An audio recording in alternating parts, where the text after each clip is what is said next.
Halo, nama saya Jonathan Lavin Bimantoro dari kelas 10 IPS 4, nomor absen 15.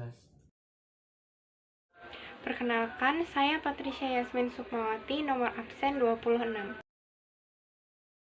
Perkenalkan, nama saya Priscilla Wijaya Setiawan, nomor absen 27, kelas X IPS 4. Halo, perkenalkan nama saya Safa Magara Ragaswa Revi dari kelas 10 IPS 4, nomor absen 30.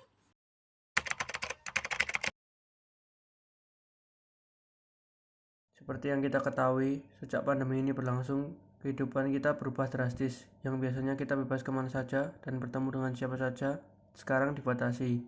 Yang dulunya setiap pagi kita berangkat sekolah dan bekerja, sekarang hanya bisa dilaksanakan di rumah.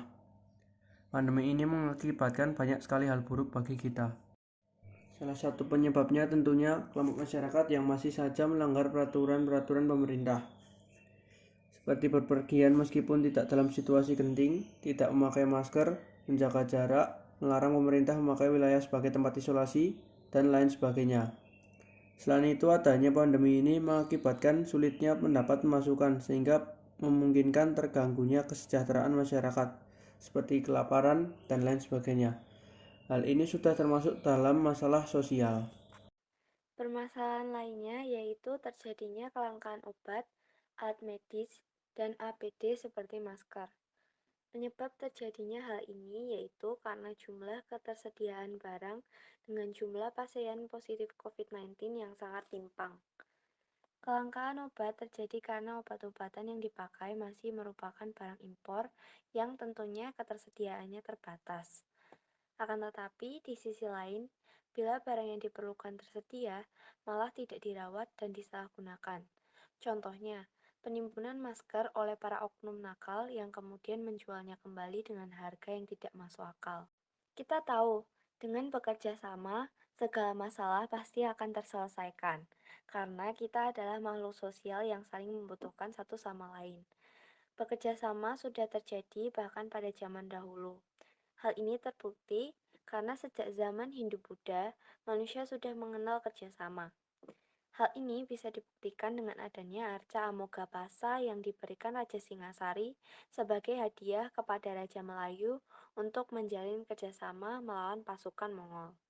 Maka dari itu, langkah awal penyelesaian yang tepat yang bisa kita lakukan adalah saling bekerja sama antar pihak. Hal ini dilakukan agar masalah ini bisa cepat selesai, sehingga kita bisa memulai kehidupan normal lagi. Contohnya, kerjasama pemerintah dengan masyarakat. Pemerintah memahami keadaan masyarakat yang kehilangan pekerjaan, kesulitan mendapat penghasilan, menghadapi kelaparan dan masalah lainnya, serta membantu mencarikan jalan keluar. Sedangkan masyarakat menaati peraturan pemerintah, seperti memakai masker, rajin mencuci tangan, memilih take away makanan, dan lain-lain.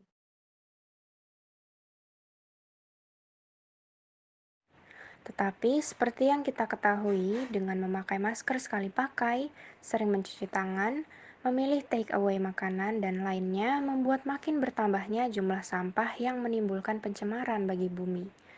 Permasalahan ini menimbulkan banyak sekali dampak buruk bagi kita, seperti rawan banjir, tanah longsor, sumber daya alam tercemar yang membuat hewan dan tumbuhan teracuni, dan akhirnya bisa menyebabkan kelangkaan yang membuat kita sulit memenuhi kebutuhan hidup. Maka dari itu, diperlukan kerjasama dari semua pihak, misalnya pihak produsen yang mulai memproduksi barang dengan bahan dasar yang mudah terurai, dan juga pihak konsumen yang lebih bijak dan pemilih dalam membeli suatu produk. Selain itu, kita juga bisa menerapkan prinsip 4R, yaitu reduce atau mengurangi, reuse atau menggunakan kembali, recycle atau mendaur ulang, dan replace atau mengganti. Kita mulai dengan tindakan sederhana seperti mengganti penggunaan masker sekali pakai dengan masker kain, membawa tempat makan sendiri saat ingin membeli makanan di luar, mengganti sedotan plastik dengan sedotan stainless steel, membawa tas belanjaan sendiri, dan lain-lain. Selain itu, kita juga bisa mendaur ulang sampah-sampah di sekitar kita. Misalnya, sampah sisa makanan menjadi pupuk, botol plastik bekas menjadi tempat penyimpanan alat tulis, dan lain sebagainya. Kemudian, kita bisa menjualnya sehingga bisa menambah penghasilan kita di masa pandemi ini. Menjual sesuatu tentunya memerlukan penentuan harga beli, harga jual, dan keuntungan yang diinginkan. Perhitungannya bisa dilakukan dengan rumus SPLTV. Selain itu, dalam hal ini kita memerlukan kerjasama dengan orang lain sebagai penyedia bahan tambahan. Misalnya toko ATK yang menyediakan lem, gunting, cat, dan penggaris. Selain itu, tindakan lain yang bisa dilakukan yaitu konservasi sumber daya alam seperti yang dilaksanakan di wilayah Bogor Barat. Konservasi ini bertujuan melestarikan sumber daya alam di wilayah sana. Karena seperti yang kita tahu, Indonesia termasuk negara yang memiliki keberagaman jenis sumber daya alam yang melimpah. Selain itu, diharapkan dengan adanya konservasi ini, masyarakat bisa lebih memahami betapa pentingnya keberadaan sumber daya alam bagi keberlangsungan hidup dan bisa saling bekerja sama melestarikannya. Sekarang, kita sadar, pandemi ini tidak selamanya buruk. Banyak hal baik yang bisa kita petik. Kita bisa lebih paham bagaimana cara merawat bumi. Kita juga jadi tahu bahwa dengan bekerja sama, permasalahan sebesar apapun pasti bisa terselesaikan. Dan tanpa kita sadari, dengan menaati peraturan lockdown, kondisi bumi kita jadi lebih baik dari sebelumnya. Langit khususnya di kota-kota besar menjadi lebih jernih dan udaranya pun juga lebih bersih.